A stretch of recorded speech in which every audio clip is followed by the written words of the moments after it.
Report: Trump's ICE storms 3 sanctuary cities, look how many they arrested. President Trump demanded that every American city enforce the immigration laws on the books.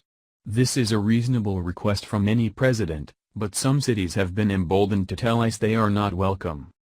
The Trump administration remains undeterred. Progress is being made in spite of the fact that the liberal leaders of sanctuary places continue to attempt to thumb their nose at a law they disagree with. When will liberals figure out they are in a losing battle? They are on the wrong side of the law and their corrupt judges can only protect them for so long. Playing chicken with federal authorities is not going to end well. The LA Times reports on a bold move ICE just made at 3 of the biggest offenders.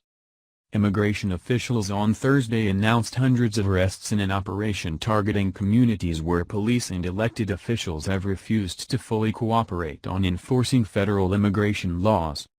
ICE said it arrested 167 people in and around Los Angeles, a region in which several cities and counties have been tagged by justice officials as being so-called sanctuaries, a loosely defined term used to describe local governments that restrict police from assisting immigration authorities in identifying and detaining people suspected of being in the country illegally. Arrests were also made in San Francisco and San Jose. Overall, ICE said it arrested nearly 500 people across the country over the last few days. The surge of arrests was similar in size to several past operations ICE has carried out in recent years. But the focus on places deemed by justice officials to be soft on illegal immigration served to ratchet up an already tense standoff. The fact that there's a tense standoff in regards to a federal law that's on the books is pretty telling. Do we really want to set the example for our citizens that laws can be obeyed in a willy-nilly fashion based on our personal beliefs?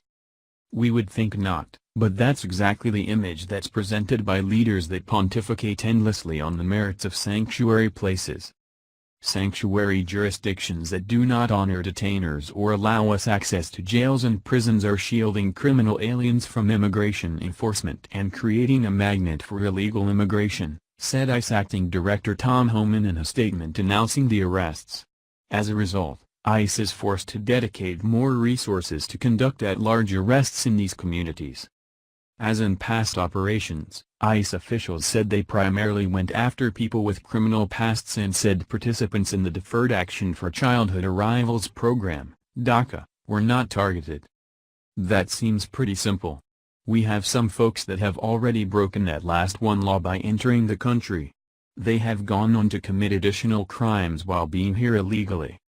Exactly what is the benefit to protecting them from being dealt with and removed as needed? In a press release, ICE highlighted the most serious criminals caught.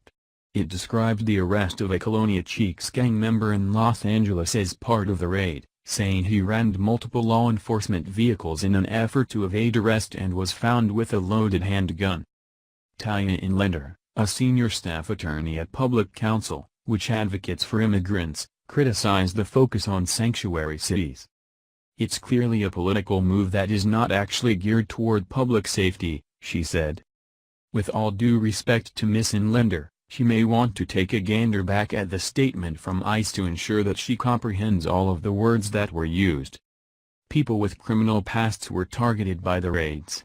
How can that possibly be construed as something that's not of benefit to public safety? Some folks will never be convinced that the concept of a sanctuary place is counterproductive and irresponsible.